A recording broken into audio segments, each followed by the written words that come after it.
ভাঙড়ে এখন রক্তদান মহোৎসব চলছে, আপনারা জানেন। ইন্ডিয়ান সেকুলার ফ্রন্টের পক্ষ থেকে টানা 10 দিন 10টা রক্তদান শিবির করছি। কারণ এই কারণে রক্তের হাহাকার দেখা দিচ্ছে। কিছুটা হলো সংকট মোচন, সাথে সাথে ভাঙড়বাসী কি চাই, অ্যাকচুয়াল ভাঙড়বাসী কেমন, সেই বার্তাটা রাজ্য স্তরে জাতীয় স্তরে ছড়িয়ে দেওয়ার জন্য করছি। কিন্তু দুঃখের বিষয়, বিভিন্ন ছলে কলে কৌশলে রক্তদান শিবিরগুলোকে ভুলণ্ডিত করার অনেক অপচেষ্টা চালাচ্ছে শাসকে। এ জায়গায় দাঁড়িয়ে বাধ্য হচ্ছি বলতে, আপনাদের প্রত্যেককে বলি, আপনাদের কাছে অনুরোধ করব, আমাদের যখন আমরা বিপদে কেউ পড়ি, যখন রক্তের প্রয়োজন হয়, তখন একবারের জন্য বলি না যে আমি মুসলিম ধর্মের অনুসারী, আমাকে মুসলিম লোকেরই রক্ত দাও। আমি হিন্দু ধর্মের অনুসারী, আমাকে হিন্দু লোকের ধর্ম রক্ত দাও। আমি নাস্তিক, আমাকে নাস্তিকেরই রক্ত দাও। আমি খ্রিস্টান, আমাকে খ্রিস্টানেরই রক্ত দাও। আমি তৃণমূল করি, আমাকে তৃণমূলেরই রক্ত দাও। আমি আইএসএফ করি, আমাকে আইএসএফেরই রক্ত দাও। বা আমি যে দলের যে মতে বিশ্বাসী, সেই লোকেরই রক্ত আমাকে দাও। এ কথা কিন্তু আমরা একবারের জন্য বলি না। আমরা যখন বিপদে পড়ি, তখন জাত ধর্ম বর্ণ নির্বিশেষে রাজনৈতিক পরিচয় ছেড়ে দিয়ে কিভাবে আমি বাঁচবো তার কথা বলি। কিন্তু দুঃখের বিষয়, যখন প্রয়োজন হয় তখন আর বলি না যে আইএসএফ এর রক্ত লাগবে না, তখন রক্ত দাও। কিন্তু তৃণমূল সে রক্তের চাহিদা পূরণ করতে পারছে না। আইএসএফ যখন পূরণ করতে চাইছে, বিভিন্ন জায়গায় গুন্ডা মস্তান লাগিয়ে, কোন জায়গায় প্রশাসনকে কাজে লাগিয়ে নোংরা চক্রান্ত করে আমাদের রক্তদান শিবিরগুলোকে ভুলণ্ডিত করার অপচেষ্টা চালাচ্ছে। বন্ধুগণ, আপনাদের উদ্দেশ্যে বলছি, সমস্ত রকম অপচেষ্টাকে খণ্ডিত করে আপনারা সমাবেত হয়েছেন বা আমরা বিভিন্ন জায়গায় প্রোগ্রাম করছি, সেই জায়গা থেকে আপনারা আমি বার্তা দিই। আজকে এই জায়গা থেকেও আপনাদেরকে একটা বার্তা দিতে চাই। আপনারা প্রতি 90 দিন ছাড়া ছাড়া আপনাদের মূল্যবান রক্ত সামনেই যে ব্লাড ক্যাম্প রক্তদান শিবির হবে সেখানেই দেবেন। সেটা কোনো মন্দির কমিটি হতে পারে, কোনো মসজিদ কমিটি হতে পারে। আপনার এখানে যে বিখ্যাত মন্দির আছে চাকলা লোকনাথ বাবার ধাম আছে, ওই কমিটির পক্ষ থেকে করলে ওখানে গিয়ে দেবেন। বল্লভপুর মাদ্রাসা আছে, মাদ্রাসা কমিটির পক্ষ থেকে করলে দেবেন। মসজিদ কমিটি অনেক সময় রক্তদান শিবির করে, মাদ্রাসা কমিটি করে, দুর্গা উৎসব কমিটি করে, কালী পুজো কমিটি করে, শ্মশান কমিটি অনেক সময় করে, কবরস্থান কমিটি অনেক সময় করে, অনেক সময় নবী দিবস কমিটিও রক্তদান শিবির করে। আবার অনেক ক্ষেত্রে অনেক এনজিও রক্তদান শিবির করে এবং বিভিন্ন রাজনৈতিক দলেরাও রক্তদান শিবির করে। তাই আপনাদের বলবো, যেমন রক্তের জাত হয় না, রক্তের বর্ণ হয় না, রক্তের ধর্ম হয় না, ঠিক একই ভাবে বর্তমানে যারা রক্তের মধ্যে রাজনৈতিক রং আনতে চাইছে তাদেরকে প্রতিহত করে আগামী দিনে সে যেই রাজনৈতিক দল হোক না কেন, যে ধর্মীয় সংগঠন হোক না কেন, যেখানে রক্তদানের শিবির হবে, আমি আপনাদের বলে রাখি, আমাদের কর্মী সমর্থক সহ সাধারণ মানুষের কাছে খোলা আহ্বান দিয়ে রাখছি, মানুষের জন্য আমরা, মানুষের তরে আমরা। সুতরাং কোন কে রক্তদান শিবির করছে আমাদের দেখার প্রয়োজন নয়। প্রতি 90 দিন ছাড়া ছাড়া সামনে যে রক্তদান শিবির হবে সেখানে গিয়ে আমাদের মূল্যবান রক্ত দিয়ে আমরা ঐক্যের বার্তা তুলবো, সম্প্রীতির বার্তা, সৌহার্দ্যের পরিবেশ, রাজনীতি মুক্ত সমাজ চাইবো, দুর্নীতিগ্রস্ত রাজনীতি মুক্ত সমাজ আমরা চাইব। কিন্তু আমাদের কি হচ্ছে, ওটা আইএসএফ এর রক্তদান দেওয়া যাবে না, আইএসএফ কে রক্তদান করতে দেওয়া যাবে না, এ হয় না, হ্যাঁ হয় না, তেন হয় না, অনেক নাটক। আমি এই জায়গায় দাঁড়িয়ে আর একটা স্পেসিফিক বলছি, ইন্ডিয়ান সেকুলার ফ্রন্টের কলসুর অঞ্চলের দায়িত্বশীলেরা মাথায় ঢুকিয়ে নিন। সাধারণ মানুষের উদ্দেশ্যে বলবো, যারা আমাদেরকে ভালোবাসেন, আমাদের আইডিওলজিতে যারা বিশ্বাসী, পার্টির আইডিওলজিতে যারা বিশ্বাসী, এই 90 দিন পরে যদি এখানে তৃণমূল কংগ্রেসের পক্ষ থেকে রক্তদান শিবির হয়, আপনাদের বলবো দায়িত্ব নিয়ে আমাদের অঞ্চল সভাপতিদেরকে ওই রক্তদান শিবিরে সব আইএসএফ এর পক্ষ থেকে রক্ত দিয়ে যাবে। এই সমাজ ব্যবস্থা আমরা চাই। হানাহানি মারামারি কেন, কাকে মারছি, কাকে ধরছি, কার বিরুদ্ধে বলছি, কার বিরুদ্ধে মিথ্যা কেস করছি? আচ্ছা, আপনারা কোনোদিন দেখেছেন মমতা ব্যানার্জির সাথে শুভেন্দু অধিকারীর মারামারি হতে, হাতাহাতি? একটু জোরে আওয়াজ দেবেন ভাই, খারাপ লাগছে নাকি? কোনদিন দেখেছেন অভিষেক ব্যানার্জির সাথে অধীর রঞ্জন চৌধুরীর মারামারি হতে, মোহাম্মদ সেলিমের সাথে ফিরাদ হাকিমের মারামারি হতে, পার্থ চ্যাটার্জির সাথে সুজন চক্রবর্তীর মারামারি হতে? কোনদিন দেখেনি, না দেখাটাই বাঞ্ছনীয়। কিন্তু আমরা লড়াইকে দেখেছি মিডিয়ার মাধ্যমে, ক্যামেরার মাধ্যমে। ই ওকে 4টে কথা বলছে তো ও ওকে 8টা কথা বলছে, ই ওকে চোর বলছে তো ওকে ডাকাতে বলছে। আমি তো বলি চোর ডাকাত ওই রকম ভাবে হবে না, তোমরা টস করে দেখে নাও কে চোর কে ডাকাত। তো কথা হচ্ছে তাদের মারামারি আমরা কোনোদিন দেখলাম না। যে লড়াইটা করে মাইকের মাধ্যমে, মিডিয়ার মাধ্যমে, ক্যামেরার মাধ্যমে, তাহলে আপনারা বলুন, এই কলসুর, দেগঙ্গা, ভাঙড় সহ রাজ্যের প্রত্যন্ত এলাকাতে এত মারামারি বুথ স্তরে হচ্ছে কেন? কারা ক্ষতিগ্রস্ত হচ্ছে? বড় এসি ঘরের নেতারা? এই বলেন এসি ঘরের নেতারা হচ্ছে? হয় না, হচ্ছে কে? বুথ স্তরেরা। তা আপনাদের কাছে অনুরোধ করব, মারামারি, হানাহানি বঞ্চিত সমাজ ব্যবস্থা গড়ে তুলুন।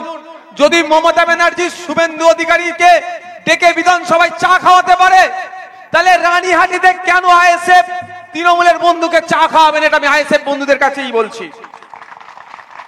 আমি জানতে চাই, সুজন চক্রবর্তী, পার্থ চ্যাটার্জি, দিলীপ ঘোষ যদি এক জায়গায় বসে চা খেতে পারে এসি রুমে বসে, তাহলে রানীহাটি কোন সুরে কেন তৃণমূল, সিপিএম, কংগ্রেস, আইএসএফ অন্তত নন এসিতে চায়ের দোকানে বসে চা খেতে পারবে না? নিজেদের বিবেককে প্রশ্ন করুন। বাজার মাইক অনেক দূরে গিয়েছে, এখানে নিশ্চিত ভাবে দূরে কাছে হলেও তৃণমূলের বন্ধুরা আছে, আমি তাদের উদ্দেশ্যে সরাসরি প্রশ্ন করি। একটা ছবি দেখলাম, কুণাল ঘোষ, দিলীপ ঘোষ, সুকান্ত মজুমদার সহ অনেকে আছেন, কেক কাটছেন। তারা যদি এসি ঘরে বসে কেক কাটতে পারে, কারো জন্মদিন পালন এক জায়গায় করতে পারে, অন্তত কলসুরের মানুষ কেন এক জায়গায় বসে চা খেতে পারবে না? আমি জানতে চাই, কেন খেতে পারবে না? এটা লাগিয়ে দেওয়া হচ্ছে। আমাদের লড়াই বুথের মধ্যেই হচ্ছে। বুথের লোক কেস খাচ্ছে, বুথের লোক মরছে, বুথের লোক মারছে, বুথের লোক কেস খাচ্ছে, বুথের লোক জেলে থাকছে। আর যে বাবুদের জন্য লড়াই করছেন, সেই বাবুরা এসি ঘরে গিয়ে ওপরে গলা জড়িয়ে বসে আছে। আমার বক্তব্য, গলা জড়ানোর আমি বিরুদ্ধে নয়, সৌজন্যতার রাজনীতি হোক।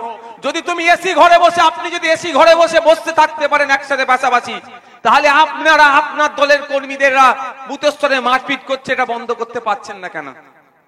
এটা বক্তব্য আমার। আমি আইএসএফ এর যারা আছেন তাদেরকে বলবো, দায়িত্ব নিতে হবে, সেই সমাজ ব্যবস্থা গড়ে তুলতে হবে, যে সমাজ ব্যবস্থাতে যার ভালো লাগবে, যে রাজনৈতিক দল সেটা করবে। শুধু রাজনৈতিক মত পার্থক্যের জন্য মিথ্যা কেস দিয়ে তাকে জেলে রাখা, মিথ্যাভাবে তাকে আক্রমণ, মিথ্যাভাবে তাকে দীর্ঘদিন আটকে রাখা, তারপরে আক্রমণ করা, তার সাথে অন্যায় করা, এগুলো বন্ধ করতে হবে। এই বন্ধ আমি মনে করি সূচনা আইএসএফ কে দিয়ে করতে হবে। তাই আজকের পর থেকে এই অঞ্চলের আইএসএফ এর নেতৃত্ব, কর্মী, সমর্থকদের উদ্দেশ্যে বলি, আপনারা সৌজন্যতার বার্তা ছড়ান, আপনারা গোলাপ দিতে থাকুন, আপনারা গোলাপ দিতে থাকুন। আপনাদের গোলাপের বদলে যদি কেউ ইটও ছোড়ে, আপনারা হাঁপিয়ে যাবেন না। আমার বিশ্বাস, আমার ভরসা, আজকে যারা ইটের বদলে গোলাপ ছুটছে, তাদেরকে ভুল বুঝানো হয়েছে, তাদেরকে ভুল বুঝিয়েছে বলে তারা ইট ছুটছে। একদিন তারা তাদের ভুল বুঝবে। আইএসএফ এর ছেলেরা যখন গোলাপ নিয়ে যাবে, সময় হবে, সেই দিনের অপেক্ষায় আছি। ওরা ইটকে ফেলে দিয়ে আইএসএফ এর ছেলেদের সামনেও গোলাপ নিয়ে আসবে। এই সমাজ ব্যবস্থা আমাদেরকে গড়ে তুলতে হবে, এই দায়িত্ব আইএসএফ কে নিতে হবে। আপনারা উদাহরণের জন্য বলছি, বকটুয়ের ঘটনা আমরা সবাই জানি। বকটুয়ে কি কাণ্ড ঘটলো? ভাদু শেখ প্রথম দিন ভাদু শেখকে মারলো, তারপরের দিন, সেই দিনই মনে রাত্রে বা তারপরের দিনেই 11 জনকে কুপিয়ে হত্যা করে আগুন লাগিয়ে পুড়ালো। তারপরে কি দেখলাম? আনারুল শেখ অ্যারেস্ট হলো। তারপরে কি দেখলাম? সিবিআই হেফাজতে একজন মারা গেল। এখনো যে কটা অ্যারেস্ট হয়েছিল জেলের মধ্যে আছে। আমার প্রশ্ন, ক্ষতিগ্রস্ত কারা হলো? এটা বলুন না, কারা হলো? কলকাতার বাবুরা হয়েছে, শহরের নেতারা এসি রুমে যারা বসে পাশাপাশি গল্প করে তারা ক্ষতিগ্রস্ত হলো না?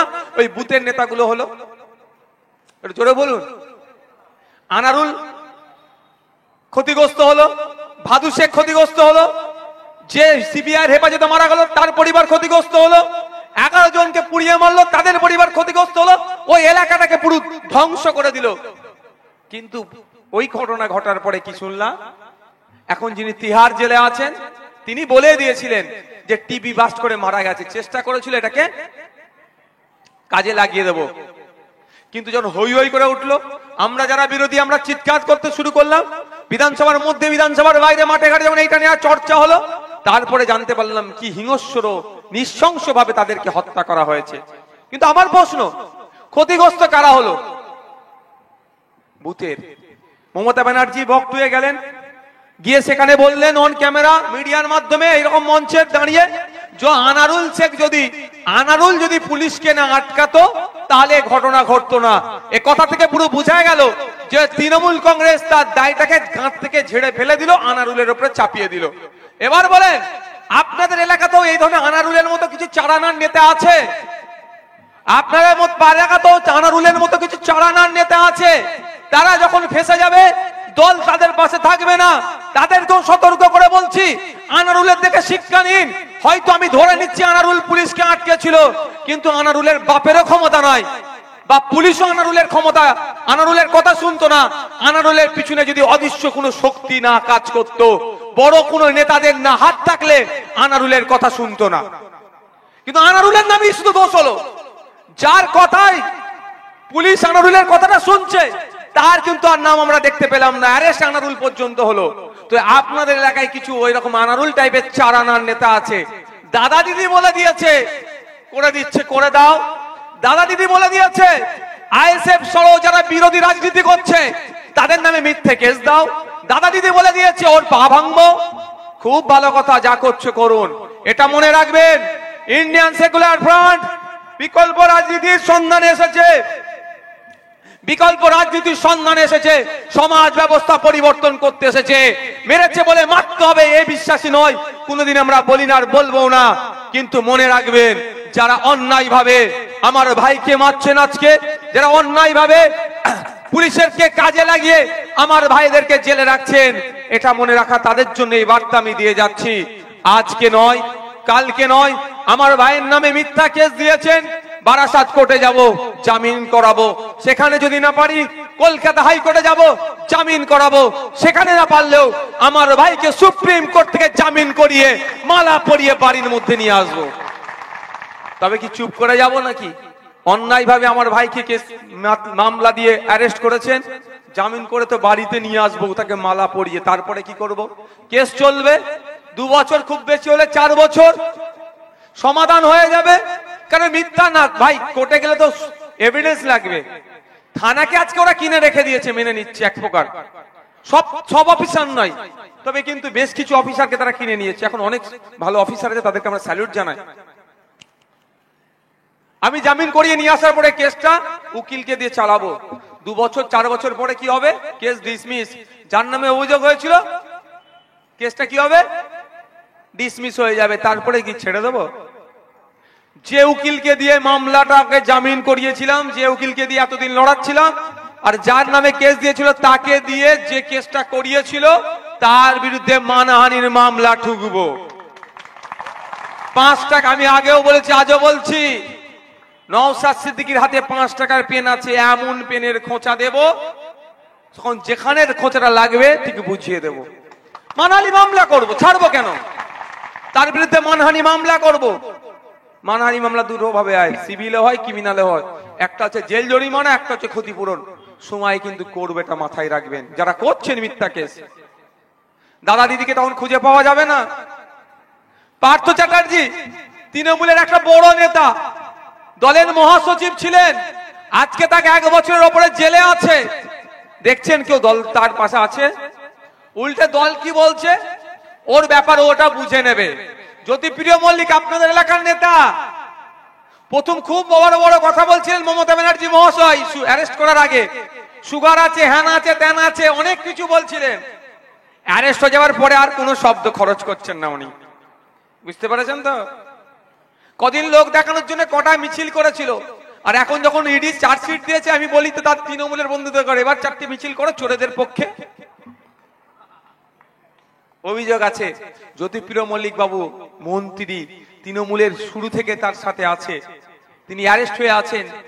এক এমপির বক্তব্য কি, তৃণমূলেরই এমপি, যে ওর ব্যাপারে আমরা জানি না, ওর ব্যাপারে বুঝে নেবে। যদি মন্ত্রী তৃণমূলের অত বড় বড় নেতা, ইভেন বীরভূমের বাঘ অনুব্রত বাবু জেলে গিয়েছিলেন, তাকে নিয়ে গেছে অ্যারেস্টেড, 1 মাস পর্যন্ত কোন কলকাতার বড় নেতারা, রাজ্য স্তরের কোন নেতারা অনুব্রত বাবুর মেয়ের সাথে যোগাযোগ করেনি। আর আজকে যারা আপনার পাড়ার যারা চারানার নেতা আছে, দাদা দিদিদের কথা শুনে অন্যায় করছেন, তারা ফেসে গেলে কি ভাবছে দাদা দিদিরা আসবে? তৃণমূল দলের পাশে দাঁড়াবে? ও বলে দেবো মেম্বার নয়, অনেক আগে ওকে বরখাস্ত করে দিয়েছিলাম। এটা মাথায় রেখে রাজনীতি করুন।